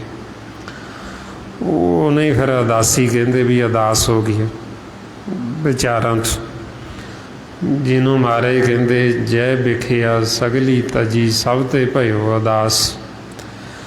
ਵੀ ਜਿਹਨੇ ਵਿੱਖ ਨੂੰ ਛੱਡ ਦਿੱਤਾ, ਇਹ ਵਿਚਾਰਾਂ ਨੂੰ ਫੁਰਨਿਆਂ ਨੂੰ ਛੱਡ ਦਿੱਤਾ, ਉਹ ਉਦਾਸ ਹੋ ਗਈ। ਉਦਾਸ ਇਹ ਨਹੀਂ ਵੀ ਜਿਵੇਂ ਇੱਕ ਤਾਂ ਹੁੰਦਾ ਨਾ ਸੰਸਾਰ ਦੀ ਉਦਾਸੀ, ਵੀ ਆਪਾਂ ਦੇਖਦੇ ਸੰਸਾਰ 'ਚ ਵੀ ਕਿਸੇ ਜੀਵ ਨੂੰ ਕਿਸੇ ਕੰਮ 'ਚ ਘਾਟਾ ਪੈ ਜੇ ਜਾਂ ਸੰਸਾਰ 'ਚ ਕੋਈ ਦੇਹ ਛੱਡ ਜੇ ਤੇ ਉਹ ਕਹਿੰਦਾ ਵੀ ਮੈਂ ਤਾਂ ਬਹੁਤ ਉਦਾਸ। ਉਹ ਉਦਾਸੀ ਨਹੀਂ ਵੀ ਜਿਹਨੂੰ ਸੰਸਾਰੀ ਉਦਾਸੀ ਕਿਹਾ ਜਾਂਦਾ। ਉਹ ਉਦਾਸੀ ਸੰਸਾਰ ਦੀ ਜਿਹੜੀ ਉਹ ਹੋਰ ਹੈ। ਜੋ ਸਾਨੂੰ ਗੁਰਮਤਿ 'ਚ ਆਖਿਆ ਉਹ ਹੈ ਵਿਚਾਰਾਂ ਤੋਂ ਫੁਰਨਿਆਂ ਤੋਂ ਰਹਿਤ ਹੋ ਜਾ। ਉਹਨੂੰ ਕਹਿੰਦੇ ਵੀ ਇਹ ਗੁਰਮੁਖ ਉਦਾਸੀ ਹੋ ਗਈ, ਇਹ ਸੰਨਿਆਸੀ ਹੋ ਗਿਆ, ਵੀ ਇਹਨੇ ਸੰਨਿਆਸ ਲੈ ਲਿਆ। ਇੱਕ ਤਾਂ ਹੁੰਦਾ ਨਾ ਵੀ ਸੰਨਿਆਸੀ ਘਰ-ਬਾਰ ਛੱਡ ਕੇ ਚਲੇ ਜਾਂਦੇ, ਉਹ ਸੰਨਿਆਸ ਨਹੀਂ। ਸੰਨਿਆਸ ਹੁੰਦਾ ਵੀ ਸੰਸਾਰ 'ਚ ਰਹਿ ਕੇ ਇਹਨਾਂ ਵਿਚਾਰਾਂ ਤੋਂ ਫੁਰਨਿਆਂ ਤੋਂ ਉੱਪਰ ਉੱਠ ਜਾਣਾ, ਜਿਹਨੂੰ ਮਹਾਰਾਜ ਕਹਿੰਦੇ ਰੇ ਮਨ ਐਸੋ ਕਰ ਸੰਨਿਆਸਾ, ਵੀ ਤੂੰ ਇੱਦਾਂ ਦਾ ਸੰਨਿਆਸੀ ਹੋ ਵੀ ਸੰਸਾਰ ਦੇ ਵਿੱਚ ਰਹਿੰਦੇ ਹੋਏ ਤੂੰ ਇਹ ਤੋਂ ਅਤੀਤ ਹੋ ਜਾਏ, ਤੂੰ ਉੱਪਰ ਉੱਠ ਜਾ, ਵਿਚਾਰਾਂ ਤੋਂ ਫੁਰਨਿਆਂ ਤੋਂ ਤੂੰ ਰਹਿਤ ਹੋ ਜਾ। ਅਤੇ ਉਹਨੂੰ ਕਹਿੰਦੇ ਸੰਨਿਆਸੀ ਹੋ ਗਿਆ, ਉਦਾਸੀ ਹੋ ਗਿਆ। ਸੋ ਇਸ ਵਾਸਤੇ ਸੱਚੇ ਪਾਤਸ਼ਾਹ ਕਹਿੰਦੇ ਨੇ ਉਦਾਸੀ ਫੇਰ ਹੀ ਹੋਣਾ ਜਦੋਂ ਇਹਦਾ ਅਸਲ ਸੁਭਾਅ ਪ੍ਰਗਟ ਹੋਏਗਾ। ਅਸਲ ਸੁਭਾਅ ਇਹਦਾ ਫੇਰ ਹੀ ਪ੍ਰਗਟ ਹੋਣਾ ਜਦੋਂ ਇਹ ਨਿਰਮਲ ਹੋਏਗਾ। ਜਦ ਤੱਕ ਮੈਲਾ ਉਹਨਾਂ ਸਮਾਂ ਸਾਡਾ ਜਿਹੜਾ ਅਸਲ ਸੁਭਾਅ ਉਹ ਪ੍ਰਗਟ ਨਹੀਂ ਹੁੰਦਾ। ਹੁਣ ਤਾਂ ਫਿਰ ਕਹਿੰਦੇ ਵੀ ਮਨ ਨੂੰ ਸ਼ੁੱਧ ਕਰੋ, ਮਨ ਨੂੰ ਧੋਵੋ। ਅਤੇ ਮਨ ਨੂੰ ਇਹ ਧੋਣ ਦਾ ਫਿਰ ਤਰੀਕਾ, ਮਨ ਧੋਵੋ, ਸ਼ਬਦ ਲਾਗੋ, ਹਰਿਸਿਉ ਰਹੋ ਚਿੱਤ ਲਾਈ। ਜਦੋਂ ਅਸੀਂ ਮਾਲਕ ਦੇ ਸਨਮੁਖ ਹੋ ਜਾਂਦੇ ਪਰਮਾਤਮਾ 'ਚ, ਸ਼ਬਦ ਦੇ ਨਾਲ ਸਾਡੀ ਸੁਰਤੀ ਜੁੜ ਜਾਂਦੀ। ਫਿਰ ਗੁਰਮੁਖ ਜਦੋਂ ਸਾਹਮਣੇ ਮਾਲਕ ਨੂੰ ਦੇਖਦੇ, ਕੰਨਾਂ ਦੁਆਰਾ ਨਾਮ ਨੂੰ ਸੁਣਦੇ, ਮੁਖ ਦੁਆਰਾ ਫਿਰ ਸਿਮਰਨ ਕਰਦੇ, ਫਿਰ ਮਨ ਨੂੰ ਧੋਣ ਦਾ ਤਰੀਕਾ ਇਹ ਜੁਗਤੀ। ਇਸ ਨੂੰ ਮਹਾਰਾਜ ਕਹਿੰਦੇ ਮਨ ਧੋਵੋ, ਸ਼ਬਦ ਲਾਗੋ, ਹਰਿਸਿਉ ਰਹੋ ਚਿੱਤ ਲਾਏ। ਵੀ ਚਿੱਤ ਪਰਮਾਤਮਾ ਦੇ ਨਾਲ ਜੋੜ ਕੇ ਫਿਰ ਜਦੋਂ ਅਸੀਂ ਸਿਮਰਨ ਕਰਦੇ ਹਾਂ ਤਾਂ ਸਾਡੇ ਮਨ ਦੀ ਸਾਰੀ ਮੈਲ ਲੈ ਜਾਂਦੀ, ਮਨ ਧੋਤਾ ਜਾਂਦਾ, ਮਨ ਸਾਡਾ ਪਵਿੱਤਰ ਹੋ ਜਾਂਦਾ, ਨਿਰਮਲ ਹੋ ਜਾਂਦਾ। ਸੋ ਇਸ ਵਾਸਤੇ ਫਿਰ ਜਿਹੜਾ ਨਿਰਮਲ ਮਨ ਹੈ ਉਹੀਓ ਘਰ ਜਾ ਸਕਦਾ, ਉਹੀਓ ਮਾਲਕ ਨੂੰ ਮਿਲ ਸਕਦਾ। ਮਹਾਰਾਜ ਕਹਿੰਦੇ ਮੇਰਾ ਪ੍ਰਭ ਸਦਾ ਨਿਰਮਲਾ, ਮਨ ਨਿਰਮਲ ਪਾਇਆ ਜਾਏ। ਵੀ ਮਾਲਕ ਨਿਰਮਲ ਹੈ ਅਤੇ ਜਿਹੜਾ ਮਨ ਨਿਰਮਲ ਹੋ ਗਿਆ ਉਹੀਓ ਮਿਲ ਸਕਦਾ। ਹੁਣ ਫਿਰ ਇਹ ਨਿਰਮਲ ਹੁੰਦਾ ਸਾਧ ਸੰਗਤ ਕਰਕੇ। ਸਤਿਗੁਰੂ ਫਰਮਾਉਂਦੇ ਸਾਧ ਸੰਗ ਹੋਏ ਨਿਰਮਲਾ। ਜਦੋਂ ਅਸੀਂ ਸਾਧ ਸੰਗਤ ਕਰਦੇ ਹਾਂ ਫਿਰ ਇਹ ਸਾਡਾ ਮਨ ਹੈ ਜਿਹੜਾ ਇਹ ਨਿਰਮਲ ਹੋ ਜਾਂਦਾ। ਇਹਦੀ ਮੈਲ ਹੈ ਜਿਹੜੀ ਇਹ ਮੈਲ ਲੱਥ ਜਾਂਦੀ। ਜਦੋਂ ਮਨ ਦੀ ਮੈਲ ਲੈਂਦੀ ਫਿਰ ਇਹ ਵਿਰਾਗੀ ਹੋ ਜਾਂਦਾ ਅਤੇ ਫਿਰ ਹੀ ਅਸੀਂ ਭਗਤੀ ਕਰ ਸਕਦੇ, ਕਿਉਂਕਿ ਪ੍ਰੇਮਾ ਭਗਤੀ। ਮਹਾਰਾਜ ਕਹਿੰਦੇ ਸਾਧ ਸੰਗਤ ਤੋਂ ਬਿਨਾਂ ਸਾਡੇ ਅੰਦਰ ਇਹ ਪ੍ਰੇਮ ਪੈਦਾ ਨਹੀਂ ਹੁੰਦਾ, ਅਤੇ ਜਦ ਤੱਕ ਪ੍ਰੇਮ ਨਹੀਂ ਉਹਨਾਂ ਸਮਾਂ ਭਗਤੀ ਨਹੀਂ ਹੁੰਦੀ। ਫਰਮਾਉਂਦੇ ਨੇ ਸਾਧ ਸੰਗਤ ਬਿਨ ਭਾਉ ਨਹੀਂ ਉਪਜੇ, ਭਾਵ ਬਿਨ ਭਗਤ ਨਹੀਂ ਹੋਏ ਤੇਰੀ। ਬਈ ਸਾਧ ਸੰਗਤ ਤੋਂ ਬਿਨਾਂ ਸਾਡੇ ਅੰਦਰ ਪ੍ਰੇਮ ਨਹੀਂ ਪੈਦਾ ਹੁੰਦਾ, ਅਤੇ ਪ੍ਰੇਮ ਤੋਂ ਬਿਨਾਂ ਭਗਤੀ ਨਹੀਂ ਹੁੰਦੀ, ਕਿਉਂਕਿ ਭਗਤੀ ਹੀ ਪਿਆਰ ਹੈ। ਹਰ ਭਗਤ ਹਰ ਕਾ ਪਿਆਰ ਹੈ। ਵੀ ਹਰੀ ਦੀ ਭਗਤੀ ਕੀ, ਪਰਮਾਤਮਾ ਦੀ ਉਹਦਾ ਪ੍ਰੇਮ, ਉਹਦਾ ਪਿਆਰ, ਉਹਦੇ ਪ੍ਰੇਮ ਦੇ ਵਿੱਚ, ਉਹਦੇ ਪਿਆਰ ਦੇ ਵਿੱਚ ਸਾਰਾ ਕੁਛ ਬਾਰਿਆ ਜਾ ਸਕਦਾ। ਗੁਰੂ ਅਰਜਨ ਦੇਵ ਜੀ ਮਹਾਰਾਜ ਸਮਝਾਉਂਦੇ, ਕਹਿੰਦੇ ਵੀ ਚਾਹੇ ਅਸੀਂ ਜਿੰਨੇ ਮਰਜ਼ੀ ਜਪ ਤਪ ਕਰਦੇ ਹਾਂ, ਜਿੰਨਾ ਮਰਜ਼ੀ ਸਾਡੇ ਅੰਦਰ ਮਾਣ ਹੈ, ਅਭਿਮਾਨ ਹੈ, ਅਸੀਂ ਸਾਰਾ ਕੁਛ ਅਰਪਣ ਨੂੰ ਤਿਆਰ ਹਾਂ, ਵਾਰਨ ਨੂੰ ਤਿਆਰ ਹਾਂ। ਕਿਹਦੇ ਪਿੱਛੇ? ਮਾਲਕ ਦੀ ਇੱਕ ਨਿਮਖ ਪ੍ਰੇਮ ਦੀ ਖਾਤਰ। ਵੀ ਇੱਕ ਨਿਮਕੀ ਉਹਦਾ ਪਿਆਰ, ਉਹ ਪਿਆਰ ਦੀ ਉਹਦੀ ਨਜ਼ਰ ਸਾਡੇ ਉੱਤੇ ਹੋ ਜਾਵੇ, ਤੇ ਉਹਦੀ ਇਸ ਪਿਆਰ ਦੀ ਨਜ਼ਰ ਤੋਂ ਨਿਮਖ ਇੱਕ ਤੋਂ ਹੀ ਸਾਰਾ ਕੁਝ ਬਾਰਿਆ ਜਾ ਸਕਦਾ। ਮਾਰੇ ਫਰਮਾਉਂਦੇ ਜਪ ਤਪ ਸੰਜਮ ਹਰਖ ਸੋਗ ਮਾਨ ਮਹਿਤ ਔਰ ਗਰਭ ਮੋਸਣ ਨਿਮਖ ਪ੍ਰੇਮ ਪਰ ਵਾਰ ਵਾਰ ਦਿਉ ਸਰਬ। ਬਈ ਜੇ ਮਾਲਕ ਦਾ ਇੱਕ ਨਿਮਖੀ ਮੈਨੂੰ ਪ੍ਰੇਮ ਮਿਲ ਜੇ ਤੇ ਉਹਦੀ ਨਜ਼ਰ ਹੋ ਜੇ ਮੇਰੇ ਤੇ ਪ੍ਰੇਮ ਵਾਲੀ, ਤੇ ਉਹਦੇ ਪ੍ਰੇਮ ਦੇ ਵਿੱਚ ਸਾਰਾ ਕੁਝ ਬਾਰਿਆ ਜਾ ਸਕਦਾ, ਜਪ ਤਪ ਸਭ ਕੁਝ ਬਾਰਿਆ ਜਾ ਸਕਦਾ। ਹੁਣ ਇਸ ਵਾਸਤੇ ਉਹਦੇ ਪ੍ਰੇਮ ਦੀ ਕੋਈ ਕੀਮਤ ਨਹੀਂ ਸੰਸਾਰ ਦੇ ਵਿੱਚ ਦਿੱਤੀ ਨਹੀਂ ਜਾ ਸਕਦੀ। ਤਾਈਓਂ ਗੁਰੂ ਅਰਜਨ ਦੇਵ ਜੀ ਮਹਾਰਾਜ ਨੇ ਉਦਾਹਰਨ ਦਿੱਤੀ ਸਾਨੂੰ ਰਾਵਣ ਦੀ।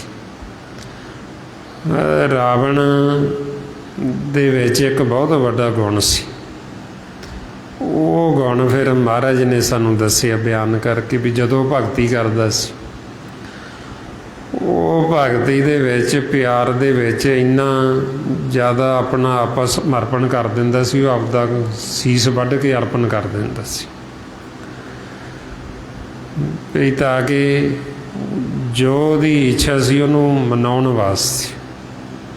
ਵੀ ਉਹ ਪਿਆਰ ਦੇ ਵਿੱਚ ਉਹਨੇ ਦਿੱਤਾ ਕਿ ਉਹਨੇ ਆਪਦਾ ਸੀਸ ਵੱਢ ਕੇ ਅਰਪਣ ਕਰ ਦਿੱਤਾ।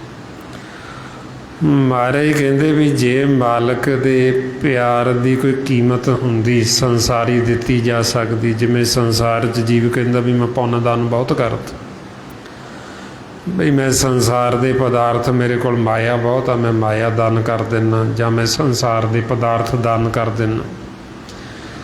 ਮਹਾਰਾਜ ਕਹਿੰਦੇ ਵੀ ਜਿਹੜਾ ਰਾਵਣ ਸੀ ਉਹ ਰਾਜਾ ਸੀ, ਉਹ ਕੋਈ ਰੰਗ ਕੋਈ ਭਿਖਾਰੀ ਨਹੀਂ ਸੀ, ਉਹਦੇ ਕੋਲ ਕੋਈ ਧਨ ਦੌਲਤ ਦੀ ਕਮੀ ਥੋੜ੍ਹੀ ਸੀ। ਜੀਵ ਕਹਿੰਦੇ ਵੀ ਅਸੀਂ ਦਾਨ ਕਰਦੇ ਸੋਨਾ, ਤੇ ਉਹਦੇ ਸੋਨੇ ਦਾ ਘਰ ਸੀ, ਉਹਦੀ ਸੋਨੇ ਦੀ ਲੰਕਾ ਸੀ। ਹੁਣ ਉਹਨੇ ਪਿਆਰ ਦੇ ਵਿੱਚ ਦਿੱਤਾ ਤੇ ਦਿੱਤਾ ਕਿ ਉਹਨੇ ਆਪਦਾ ਸੀਸ ਵੱਢ ਕੇ ਦਿੱਤਾ।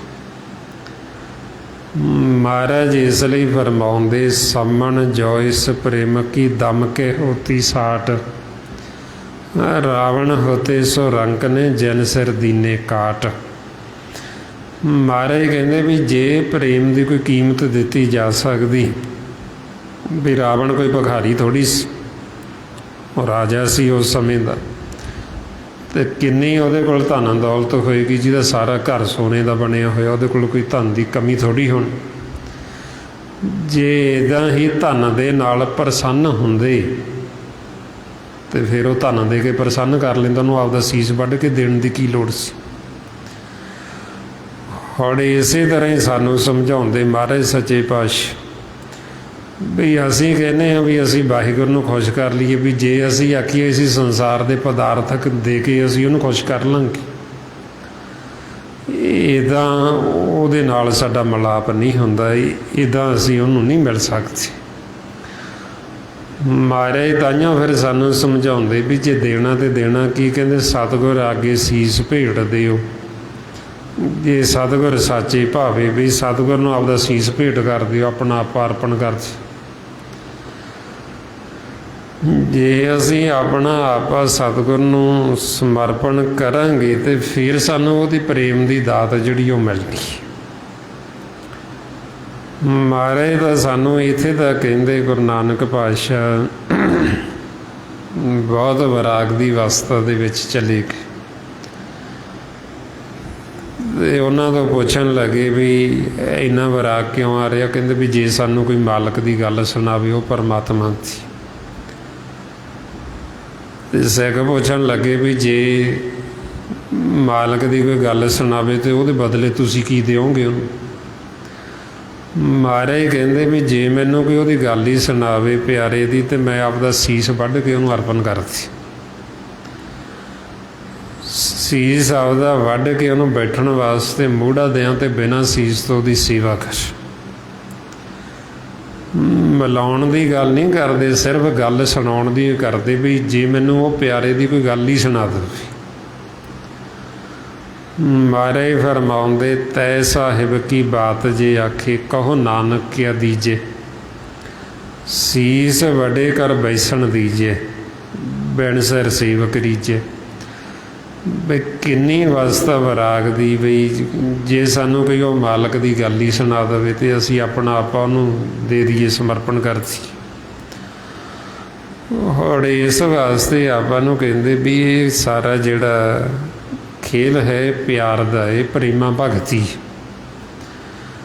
ਸਾਧ ਸੰਗਤ ਤੋਂ ਬਿਨਾਂ ਸਾਡੇ ਅੰਦਰ ਇਹ ਪ੍ਰੇਮ ਨਹੀਂ ਪੈਦਾ ਹੁੰਦਾ, ਤੇ ਜਦ ਤੱਕ ਪ੍ਰੇਮ ਨਹੀਂ ਭਗਤੀ ਕਾਹਦੀ? ਕਿਉਂਕਿ ਪ੍ਰੇਮ ਹੀ ਤਾਂ ਭਗਤੀ ਹੈ। ਉਹਦੇ ਪਿਆਰ ਦੇ ਵਿੱਚ ਹੀ ਤਾਂ ਗੁਰਮੁਖਾਂ ਨੇ, ਭਗਤਾਂ ਨੇ ਸਾਰਾ ਕੁਝ ਵਾਰ ਦਿੱਤਾ ਵੀ ਤੇਰਾ ਜਿਹੜਾ ਪਿਆਰ ਹੈ, ਉਹ ਪਿਆਰ ਦੀ ਕੋਈ ਕੀਮਤ ਨਹੀਂ ਦਿੱਤੀ ਜਾ ਸਕਦੀ, ਨਾ ਤਾਂ ਉਹ ਕਿਸੇ ਸੰਸਾਰੀ ਪਦਾਰਥ ਨਾਲ ਮਿਲਦਾ, ਨਾ ਉਹ ਬਰਾਬਰ ਕਾਂਚਨ ਸੋਨਾ ਦੇ ਕੇ ਤਾਂ ਪ੍ਰਾਪਤ ਹੁੰਦਾ। ਮਾਰੇ ਤਾਈਓ ਫਰਮਾਉਂਦੇ, ਕਾਂਚਨ ਸਿਉ ਪਾਈਏ ਨਹੀਂ ਤੋਲ, ਮਨ ਦੇ ਰਾਮ ਲੀਆ ਹੈ ਮੋਲ। ਵੀ ਉਹਨੂੰ ਜੇ ਅਸੀਂ ਆਖੀਏ ਵੀ ਕਾਂਚਨ ਸੋਨਾ ਦਾਨ ਕਰਕੇ ਵੀ ਉਹ ਦਾ ਸਾਨੂੰ ਪਿਆਰ ਮਿਲ ਜਾਏਗਾ, ਜਾਂ ਸਾਡੀ ਪ੍ਰੀਤ ਉਹਦੇ ਨਾਲ ਪੈ ਜਾਏਗੀ, ਜਾਂ ਭਗਤੀ ਸਾਨੂੰ ਪ੍ਰਾਪਤ ਹੋ ਜਾਏਗੀ, ਇੱਦਾਂ ਭਗਤੀ ਨਹੀਂ ਹੁੰਦੀ। ਮਹਾਰਾਜ ਕਹਿੰਦੇ ਇੱਦਾਂ ਦਾ ਦਾਨ ਤਾਂ ਕੋਈ ਰੋਜ਼ ਵੀ ਕਰੇ ਤਾਂ ਵੀ ਨਾਮ ਦੇ ਇੱਕ ਤਿਲ ਬਰਾਬਰ ਵੀ ਨਹੀਂ। ਕਿੰਨਾ ਦਾਨ ਕਰੇ ਉਸ ਸਮੇਂ, ਜਿਵੇਂ ਪੁਰਾਣੇ ਸਮੇਂ 'ਚ ਜੀਵ ਦਾਨ ਕਰਦੇ, ਹਾਥੀ ਘੋੜੇ ਦਾਨ ਕਰ ਦਿੰਦੇ, ਜਾਂ ਇਸਤਰੀਆਂ ਦਾਨ ਕਰ ਦਿੰਦੇ, ਜਾਂ ਸੋਨਾ ਦਾਨ ਕਰਦੇ, ਜਾਂ ਉਹ ਭੂਮ ਧਰਤੀ ਦਾਨ ਕਰਦੇ। ਮਹਾਰਾਜ ਕਹਿੰਦੇ ਵੀ ਇੱਦਾਂ ਦਾ ਦਾਨ ਕੋਈ ਨਿੱਤ ਕਰੇ, ਰੋਜ਼ ਕਰੇ, ਆਪਦੇ ਬਰਾਬਰ ਤੋਲ ਕੇ ਰੋਜ਼ ਸੋਨਾ ਕੰਚਨ ਦਾਨ ਕਰੇ, ਤਾਂ ਵੀ ਜੇ ਉਹ ਆਖੇ ਵੀ ਮੈਂ ਪ੍ਰੇਮਾ ਭਗਤੀ ਨੂੰ ਪ੍ਰਾਪਤ ਹੋ ਜਾਵਾਂਗਾ, ਇਹਦੇ ਨਾਲ ਨਹੀਂ ਹੋ ਸਕਦਾ। ਜੇ ਉਹ ਆਖੇ ਵੀ ਮੈਨੂੰ ਨਾਮ ਦੀ ਪ੍ਰਾਪਤੀ ਹੋ ਜਾਏਗੀ ਤੇ ਨਹੀਂ ਹੋਣੀ। ਮਹਾਰਾਜ ਕਹਿੰਦੇ ਨਾਮ ਦੇ ਤਾਂ ਇੱਕ ਤਿਲ ਬਰਾਬਰ ਵੀ ਨਹੀਂ ਹੈ ਸਾਰਾ ਕੁਛ। ਸਤਿਗੁਰੂ ਇਸ ਲਈ ਫਰਮਾਉਂਦੇ, ਅਸ ਦਾਨ ਗਜ ਦਾਨ ਸੇਜਾ ਨਾਰੀ ਭੂਮ ਦਾਨ, ਐਸਾ ਦਾਨ ਨਿਤ ਨਿਤ ਕੀਜੇ, ਆਤਮ ਕੋ ਨਰਮੈਲ ਕੀਜੇ, ਆਪ ਬਰਾਬਰ ਕੰਚਨ ਦੀਜੇ, ਰਾਮ ਨਾਮ ਸਰ ਤਉ ਨਾ ਪੂਜੇ। ਵੀ ਹੁਣ ਇੰਨਾ ਦਾਨ ਕੋਈ ਰੋਜ਼ ਕਰੇ, ਰੋਜ਼ ਕੋਈ ਭੂਮ ਧਰਤੀ ਦਾਨ ਕਰੇ, ਰੋਜ਼ ਕੋਈ ਸੋਨਾ ਦਾਨ ਕਰੇ, ਰੋਜ਼ ਹਾਥੀ ਘੋੜੇ, ਉਸ ਸਮੇਂ ਹਾਥੀ ਘੋੜੇ ਹੁੰਦੇ ਸੀ, ਹੁਣ ਗੱਡੀਆਂ ਲਾ ਲਓ। ਵੀ ਉਦੋਂ ਚਲੋ ਜੀਵ ਹਾਥੀਆਂ 'ਤੇ ਜਾਂ ਘੋੜਿਆਂ 'ਤੇ ਸਵਾਰੀ ਕਰਦੇ, ਹੁਣ ਗੱਡੀਆਂ 'ਤੇ ਕਰਦੇ। ਰੋਜ਼ ਕੋਈ ਗੱਡੀਆਂ ਦਾਨ ਕਰੀ ਜਾਵੇ, ਰੋਜ਼ ਕੋਈ ਆਪਦੇ ਬਰਾਬਰ ਤੋਲ ਕੇ ਸੋਨਾ ਦਾਨ ਕਰੀ ਜਾਵੇ, ਰੋਜ਼ ਕੋਈ ਧਰਤੀ ਭੂਮ ਦਾਨ ਕਰੀ ਜਾਵੇ। ਹੁਣ ਇੰਨਾ ਦਾਨ ਕਰਨ ਦੇ ਬਾਵਜੂਦ ਵੀ ਜੇ ਉਹ ਆਖੇ ਵੀ ਮੇਰੀ ਉਹਦੇ ਨਾਲ ਪ੍ਰੀਤ ਪੈ ਜਾਏਗੀ, ਜਾਂ ਵੀ ਮੈਂ ਮਾਲਕ ਦੇ ਨਾਲ ਮਿਲਾਪ ਕਰ ਲਾਂਗਾ, ਜਾਂ ਮੈਨੂੰ ਨਾਮ ਦੀ ਪ੍ਰਾਪਤੀ ਹੋ ਜਾਏਗੀ, ਮਹਾਰਾਜ ਕਹਿੰਦੇ ਇੱਦਾਂ ਨਹੀਂ ਹੋਣੀ। ਜੇ ਇੱਦਾਂ ਹੁੰਦੀ ਤੇ ਕਹਿੰਦੇ ਰਾਵਣ ਕਿਹੜਾ ਕੋਈ ਭਿਖਾਰੀ ਸੀ, ਉਹ ਇਹ ਸਾਰਾ ਕੁਛ ਦਾਨ ਕਰ ਦਿੰਦਾ, ਉਹ ਦੇ ਦਿੰਦਾ। ਹੁਣ ਇਸ ਵਾਸਤੇ ਆਪਾਂ ਨੂੰ ਫਿਰ ਸਮਝਾਉਂਦੇ ਵੀ ਮਾਲਕ ਮਿਲਦਾ ਭਗਤੀ ਕਰਕੇ। ਜਿਵੇਂ ਭਗਤਾਂ ਕੋਲ ਕੋਈ ਸੰਸਾਰੀ ਧਨ ਬਹੁਤਾ ਥੋੜ੍ਹੀ ਸੀ, ਬਹੁਤੇ ਭਗਤ ਤਾਂ ਜਿਹੜੇ ਆਮ ਪਰਿਵਾਰਾਂ ਦੇ ਵਿੱਚ ਹੋਈ, ਬਹੁਤਾ ਉਹਨਾਂ ਕੋਲ ਧਨ ਨਹੀਂ ਸੀ। ਸਿਰਫ ਇੱਕੋ ਹੀ ਭਗਤ ਹੋਏ, ਰਾਜਾ ਪੀਪਾ ਜੀ, ਉਹ ਰਾਜੇ ਸੀ, ਬਾਕੀ ਤਾਂ ਸਾਰੇ ਹੱਥੀਂ ਕਾਰੋਬਾਰ ਕੰਮਕਾਰ ਕਰਦੇ ਸੀ। ਹੁਣ ਮਾਲਕ ਦੇ ਨਾਲ ਉਹਨਾਂ ਨੇ ਕਿੰਨੀ ਪ੍ਰੀਤ ਪਾਈ। ਇਹਦਾ ਮਤਲਬ ਵੀ ਮਾਲਕ ਸੰਸਾਰੀ ਪਦਾਰਥਾਂ ਦੇ ਨਾਲ ਜਾਂ ਮਾਇਆ ਦੇ ਨਾਲ ਨਹੀਂ ਖੁਸ਼ ਹੁੰਦਾ। ਉਹਨੂੰ ਖੁਸ਼ ਕਰਨ ਵਾਸਤੇ ਸਾਨੂੰ ਗੁਰੂ ਦੀ ਮੱਤ ਲੈਣੀ ਪੈਂਦੀ, ਸਾਨੂੰ ਭਗਤੀ ਕਰਨੀ ਪੈਂਦੀ। ਆਈਓ ਮਾਰੇ ਸੱਚੇ ਪਾਤਸ਼ਾਹ ਫਿਰ ਸਮਝਾਉਂਦੇ, ਭਗਤਾਂ ਨੇ ਆਖਿਆ ਵੀ ਸਾਡਾ ਜਿਹੜਾ ਮਾਲਕ ਦੇ ਨਾਲ ਪ੍ਰੀਤ ਪਈ, ਕਿਵੇਂ ਪਈ? ਮਹਾਰਾਜ ਕਹਿੰਦੇ ਮੇਰੀ ਪ੍ਰੀਤ ਗੋਬਿੰਦ ਸਿਉ ਜਨ ਘਟੇ, ਮੈਂ ਤੋਂ ਮੋਲ ਮਹਿੰਗੀ ਲਈ ਜੀ ਸੱਟੇ। ਉਹਨਾਂ ਨੂੰ ਜਦੋਂ ਆਪਾਂ ਪੁੱਛਦੇ ਵੀ ਤੁਹਾਡਾ ਇੰਨਾ ਕਿਵੇਂ ਪਿਆਰ ਪੈ ਗਿਆ ਮਾਲਕ ਦੇ ਨਾਲ, ਉਹ ਕਹਿੰਦੇ ਅਸੀਂ ਤਾਂ ਬਹੁਤ ਮਹਿੰਗੀ ਲਈਏ ਪ੍ਰੀਤ। ਆਪਾਂ ਪੁੱਛਦੇ ਵੀ ਕੀ ਦਿੱਤਾ ਉਹਦੇ ਬਦਲੇ, ਕਹਿੰਦੇ ਆਪਣਾ ਆਪਾ ਦਿੱਤਾ, ਆਪਣਾ ਮਨ ਦੇ ਦਿੱਤਾ, ਆਪਣਾ ਆਪਾ ਸਮਰਪਣ ਕਰ ਦਿੱਤਾ ਗੁਰੂ ਨੂੰ, ਅਤੇ ਫਿਰ ਇਹ ਪ੍ਰੀਤ ਮਿਲੀ, ਫਿਰ ਇਹ ਪਿਆਰ ਮਿਲਿਆ। ਹੁਣ ਇਸੇ ਤਰ੍ਹਾਂ ਆਪਾਂ ਨੂੰ ਸਤਿਗੁਰੂ ਸਮਝਾਉਂਦੇ ਵੀ ਗੁਰੂ ਅੱਗੇ ਆਪਣਾ ਆਪ ਸਮਰਪਣ ਕਰ। ਹੁਣ ਅਸੀਂ ਸਮਰਪਣ ਕਰਨ ਨੂੰ ਤਿਆਰ ਨਹੀਂ, ਸਾਡਾ ਮਨ ਆਪਦੀ ਮੱਤ ਛੱਡਦਾ ਨਹੀਂ, ਅਸੀਂ ਸਮਰਪਣ ਕਰਦੇ ਨਾ। ਸਮਰਪਣ ਕਰਨ ਕਰਕੇ ਹੀ ਸਾਡੀ ਪ੍ਰੀਤ ਨਹੀਂ ਪੈਂਦੀ, ਮਾਲਕ ਦੇ ਨਾਲ ਪਿਆਰ ਨਹੀਂ ਪੈਂਦਾ। ਹੁਣ ਇਹ ਆਪਣਾ ਆਪ ਸਮਰਪਣ ਸਾਡਾ ਹੋ ਜਾਵੇ, ਉਹਦੇ ਵਾਸਤੇ ਫਿਰ ਇਹ ਆਪਾਂ ਸਿਮਰਨ ਕਰਦੇ ਹਾਂ ਵੀ ਚਲੋ ਹੌਲੀ ਹੌਲੀ ਸਿਮਰਨ ਕਰਦੇ ਕਰਦੇ ਸਾਡਾ ਮਨ ਕਿਤੇ ਤਾਂ ਸਮਝੇਗਾ ਹੀ ਨਾ ਵੀ ਆਪਣਾ ਆਪ ਸਮਰਪਣ ਕਰ ਦੇਣਾ। ਤਾਂਹੀਓ ਰੋਜ਼ ਆਪਾਂ ਸੰਗਤ ਕਰਦੇ ਹਾਂ ਵੀ ਚਲੋ ਹੌਲੀ ਹੌਲੀ ਗੁਰੂ ਦੀ ਮੱਤ ਦਿੰਦੇ ਦਿੰਦੇ ਇਹਨੂੰ ਕਿਤੇ ਤਾਂ ਇਹ ਘਰ ਬੈਠੇਗਾ ਹੀ ਨਾ, ਕਿਤੇ ਤਾਂ ਇਹਨੂੰ ਸਮਝ ਲੱਗੇਗੀ ਨਾ ਵੀ ਮੈਂ ਘਰ 'ਚ ਬੈਠ ਜਾਵਾਂ, ਇਹਦੇ ਵਿੱਚ ਮੇਰਾ ਹੀ ਭਲਾ ਹੈ। ਸੋ ਇਸ ਵਾਸਤੇ ਫਿਰ ਇਹ ਸੰਗਤ ਦਾ ਅਸਰ ਹੁੰਦਾ। ਜਿਵੇਂ ਸੰਸਾਰ ਦੇ ਵਿੱਚ ਜਿੱਦਾਂ ਦੀ ਵੀ ਜੀਵ ਨੂੰ ਸੰਗਤ ਮਿਲਦੀ ਉਹਦੇ ਮਨ 'ਤੇ ਅਸਰ ਹੋਣਾ ਹੀ ਹੋਣਾ। ਜਿੱਦਾਂ ਦੀ ਉਹਨੂੰ ਸੰਗਤ ਮਿਲਦੀ ਉੱਦਾਂ ਦਾ ਹੀ ਉਹਦੇ ਉੱਤੇ ਰੰਗ ਚੜ੍ਹ ਜਾਂਦਾ ਅਤੇ ਉੱਦਾਂ ਦੀ ਉਹਨੂੰ ਫਲ ਦੀ ਪ੍ਰਾਪਤੀ ਹੁੰਦੀ। ਮਹਾਰਾਜ ਫਰਮਾਉਂਦੇ ਕਬੀਰ ਮਨ ਪੰਖੀ ਭਇਓ ਉੱਡ ਉੱਡ ਦੇਹ ਦਿਸ ਜਾਈ, ਜੋ ਜੈਸੀ ਸੰਗਤ ਮਿਲੇ ਤੈਸੋ ਹੀ ਫਲ ਖਾਈ। ਬਈ ਜਿੱਦਾਂ ਦੀ ਜੀਵ ਨੂੰ ਸੰਗਤ ਮਿਲਦੀ ਉੱਦਾਂ ਦਾ ਹੀ ਉਹਨੂੰ ਫਲ ਮਿਲ ਜਾਂਦਾ, ਉੱਦਾਂ ਦੀ ਉਹਦੇ 'ਤੇ ਉਹ ਸੰਗਤ ਦਾ ਅਸਰ ਹੋ ਜਾਂਦਾ। ਹੁਣ ਤਾਈਆਂ ਮਹਾਰਾਜ ਸੱਚੇ ਪਾਤਸ਼ਾਹ ਕਹਿੰਦੇ ਵੀ ਜਿਹੜੇ ਜੀਵ ਫਿਰ ਗੁਰੂ ਦੀ ਮੱਤ ਨਹੀਂ ਲੈਂਦੇ, ਜਿਹੜੇ ਨਹੀਂ ਸਤਸੰਗਤ ਕਰਦੇ, ਜਿਹੜੇ ਨਹੀਂ ਸਿਮਰਨ ਕਰਦੇ, ਉਹਨਾਂ ਨੂੰ ਗੁਰਬਾਣੀ 'ਚ ਮਨਮੁਖ ਕਹਿ ਦਿੱਤਾ। ਹੁਣ ਮਨਮੁਖਾਂ ਦੀ ਜਿਹੜੀ ਬਹਿਣੀ ਉੱਠਣੀ ਉਹ ਵੀ ਮਨਮੁਖਾਂ ਨਾਲ ਹੀ ਹੁੰਦੀ। ਉਹਨਾਂ ਦਾ ਜਿਹੜਾ ਖਾਣਾ ਪੀਣਾ ਉਹ ਮਨਮੁਖਾਂ ਦੇ ਨਾਲ ਹੁੰਦਾ, ਅਤੇ ਜਦੋਂ ਇਕੱਠੇ ਹੋ ਕੇ ਬੈਠਦੇ ਉਹਨਾਂ ਦਾ ਖਾਣਾ ਵੀ ਇੱਦਾਂ ਦਾ, ਅਤੇ ਉਹਨਾਂ ਦੀਆਂ ਜਿਹੜੀਆਂ ਵਿਚਾਰਾਂ ਉਹ ਵੀ ਉਹਨਾਂ ਦੀਆਂ ਉੱਦਾਂ ਦੀਆਂ ਨਿੰਦੇ ਵਾਲੀਆਂ, ਵੈਰ ਵਿਰੋਧ ਵਾਲੀਆਂ। ਉਹਨਾਂ ਦੇ ਅੰਦਰ ਸਦਾ ਸ਼ੈਤਾਨ ਦਾ ਹੀ ਵਾਸਾ ਰਹਿੰਦਾ। ਉਹਨਾਂ ਨੂੰ ਮਾਲਕ ਦੀ ਸਿਫਤ ਦੀ ਕੋਈ ਸਾਰ ਨਹੀਂ ਹੁੰਦੀ, ਉਹ ਮਾਲਕ ਦੀ ਸਿਫਤ ਸਲਾਹ ਨਹੀਂ ਕਰਦੀ। ਫਿਰ ਉਹਨਾਂ ਪਰਥਾਏ ਗੁਰੂ ਨਾਨਕ ਪਾਤਸ਼ਾਹ ਫਰਮਾਉਂਦੇ ਕਹਿੰਦੇ ਚੋਰਾਂ ਯਾਰਾਂ ਰੰਡੀਆਂ ਕੁੱਟੜੀਆਂ ਦੀਵਾਨ, ਬੇਦੀਨਾ ਕੀ ਦੋਸਤੀ ਬੇਦੀਨਾ ਕਾ ਖਾਣ, ਸਿਫਤੀ ਸਾਰ ਨਾ ਜਾਣਨੀ ਸਦਾ ਵਸੀ ਸ਼ੈਤਾਨ। ਵੀ ਉਹਨਾਂ ਦੀ ਜਿਹੜੀ ਬਹਿਣੀ ਉੱਠਣੀ ਉਹਨਾਂ ਦੇ ਨਾਲ ਹੀ, ਜਿਵੇਂ ਚੋਰਾਂ ਦੀ ਬਹਿਣੀ ਉੱਠਣੀ ਚੋਰਾਂ ਦੇ ਨਾਲ, ਨਿੰਦਕਾਂ ਦੀ ਬਹਿਣੀ ਉੱਠਣੀ ਉਹਨਾਂ ਨਿੰਦਕਾਂ ਦੇ ਨਾਲ। ਮਹਾਰਾਜ ਕਹਿੰਦੇ ਉਹ ਮਾਲਕ ਦੀ ਸਿਫਤ ਸਲਾਹ ਦੀ ਸਾਰ ਨਹੀਂ ਜਾਣਦੇ, ਉਹਨਾਂ ਦੇ ਅੰਦਰ ਸਦਾ ਸ਼ੈਤਾਨ ਹੀ ਵਸ। ਉਹਨਾਂ ਨੇ ਹਮੇਸ਼ਾ ਵੈਰ ਵਿਰੋਧ ਹੀ ਕਰੀ ਜਾਣਾ, ਈਰਖਾ ਨਫ਼ਰਤ ਦੀਆਂ ਗੱਲਾਂ ਹੀ ਕਰੀ ਜਾਣੀਆਂ। ਹੁਣ ਜੇ ਜੀਵ ਉਹਨਾਂ ਦੀ ਸੰਗਤ ਕਰੇਗਾ, ਉਹਨਾਂ ਦੇ ਨਾਲ ਬੈਠੇਗਾ ਉੱਠੇਗਾ, ਬੇਦੀਨਾ ਕੀ ਦੋਸਤੀ ਬੇਦੀਨਾ ਕਾ ਖਾਣ, ਵੀ ਉਹਨਾਂ ਦੀ ਜਿਹੜੀ ਦੋਸਤੀ ਉਹਨਾਂ ਦਾ ਜਿਹੜਾ ਖਾਣਾ, ਅਤੇ ਮਹਾਰਾਜ ਕਹਿੰਦੇ ਸਿਫਤੀ ਸਾਰ ਨਾ ਜਾਣੇ ਸਦਾ ਵਸੀ ਸ਼ੈਤਾਨ। ਵੀ ਉਹਨਾਂ ਦੀ ਸਿਫਤ ਤਾਂ ਮਾਲਕ ਦੀ ਕਰਨੀ ਕੋਈ ਨਹੀਂ। ਹੁਣ ਜੇ ਕੋਈ ਉਹਨਾਂ ਦੇ ਕੋਲ ਜਾ ਕੇ ਬੈਠੇਗਾ ਤਾਂ ਉਹਦੇ 'ਤੇ ਵੀ ਉੱਦਾਂ ਦਾ ਹੀ ਰੰਗ ਚੜ੍ਹ ਜਾਣ। ਸਾਡੇ ਮਨ ਨੂੰ ਜਿੱਦਾਂ ਦੀ ਸੰਗਤ ਮਿਲਦੀ ਫਿਰ ਉੱਦਾਂ ਦਾ ਹੀ ਇਹਨੂੰ ਫਲ ਮਿਲਦਾ, ਕਿਉਂਕਿ ਉੱਦਾਂ ਦਾ ਇਹਦੇ ਉੱਤੇ ਰੰਗ ਚੜ੍ਹ ਜਾਂਦਾ ਸੰਗਤ।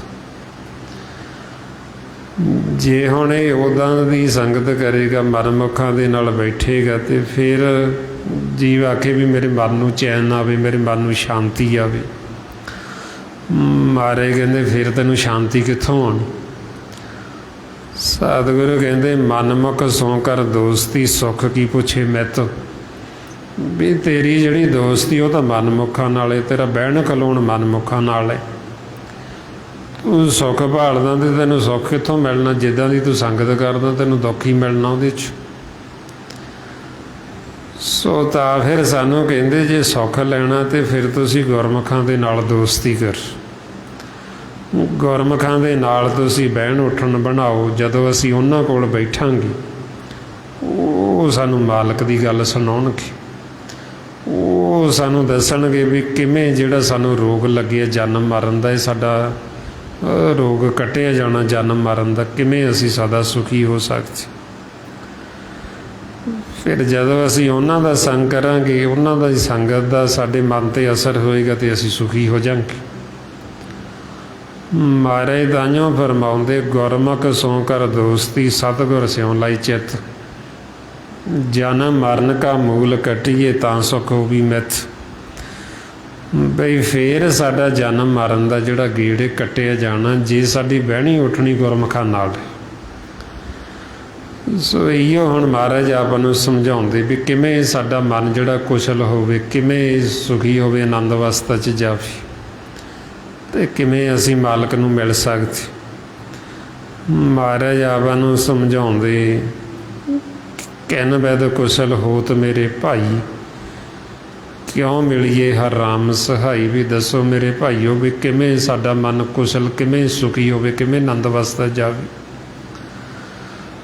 फिर आपां नूं समझाउंदे भी सुखी होने वास्ते साध संगत, सत संगत करो। जिन्हां नूं सत संगत मिल जांदी फिर वो गुरमुख जिहड़े वो तर जांदे। महाराज फरमाउंदे, मेरे माधो जी सत संगत मिले सो तरिया। भी उन्हां ने तरना जिन्हां नूं सत संगत मिल गई, तो सत संगत च आके सानूं भेत आ जांदा सच दा, नाम दा। जिथे सच दे नाम की महिमा हुंदी उहनूं ही सत संगत कहिंदे। एक तां हुंदी संगत, एक हुंदी सत संगत। संगत आ जिथे हुण चार जीव जां दो जीव खड़े ने उहनूं भी संगत कहिंदे, पर उत्थे विचार किदां दी हुंदी, ਉਹਦਾ ਸਾਡੇ ਮਨ 'ਤੇ असर होना, ਉਹਦਾ ਸਾਨੂੰ फल मिलना। सत संगत ਕਹਿੰਦੇ जिथे कोई संसार की विचार नहीं, सिर्फ सच ते नाम की महिमा हुंदी। जिथे मालक नूं मिलाप दा रस्ता दस्सिया जांदा ਉਹਨੂੰ गुरबाणी 'ਚ सत संगत का नाम दिता। फरमाउंदे ने, सत संगत कैसी जानी है, जिथे एको नाम वखाणी है। भी जिथे नाम का वखियान हुंदा, मालक दे गुण गाए जांदे, ऐसी संगत दे विच जाके कहंदे चुप करके बैठ जाओ। जिथे दुविधा की गल हुंदी, जिथे सच ते नाम की महिमा नहीं हुंदी, जिथे वैर विरोध की गल चलती होवे, उत्थों कहंदे चुप करके उठ के बाहर चले जाओ। सो इस वास्ते फिर ये आपां नूं ज्ञान दिता होया, सोझी दिती महाराज ने। कहंदे तित जाए बहो सत संगति, जिथे हर का हर नाम बलोईए। भी जिथे दा सिमरन हुंदा, मालक की सिफ सलाह हुंदी, उत्थे तो जाके बैठो। जिथे दुविधा की गल हुंदी, उत्थों उठ के बाहर चले जाओ चुप करके। ते जे साडे कन्नां 'च उत्थों दुविधा की कोई गल पै भी गई, ਉਹਨੂੰ बाहर जाके दूर जाके फटाफट झाड़ दिओ, भी क्योंकि वो मैल साडे उत्ते लगी ना रहे।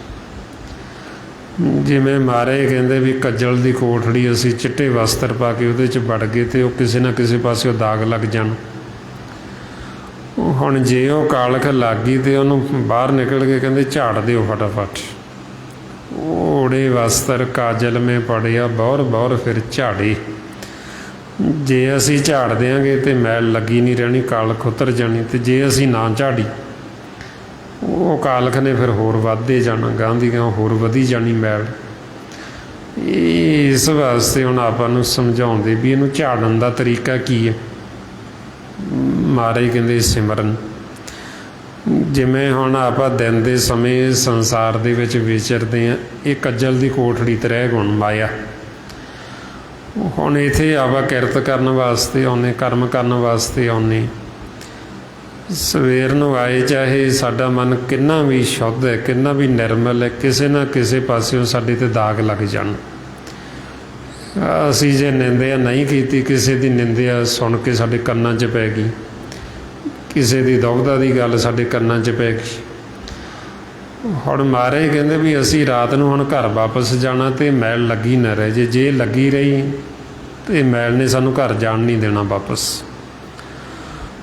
ਤਾਂ ਕਰਕੇ ਫਿਰ ਆਪਾਂ ਨੂੰ ਕਹਿੰਦੇ ਵੀ ਇਹਨੂੰ ਧੋ ਦਿਓ, ਇਹਨੂੰ ਝਾੜ ਦਿਓ, ਵੀ ਤਾਂ ਕਿ ਜਿਹੜਾ ਅਸੀਂ ਦਿਨ ਦੇ ਸਮੇਂ ਜੋ ਵੀ ਸੁਣਿਆ ਇੱਥੇ, ਇਹਨੂੰ ਝਾੜ ਕੇ ਇੱਥੇ ਛੱਡ ਜਾਈਏ, ਨਾਲ ਨਾ ਲੈ ਕੇ ਜਾਈਏ।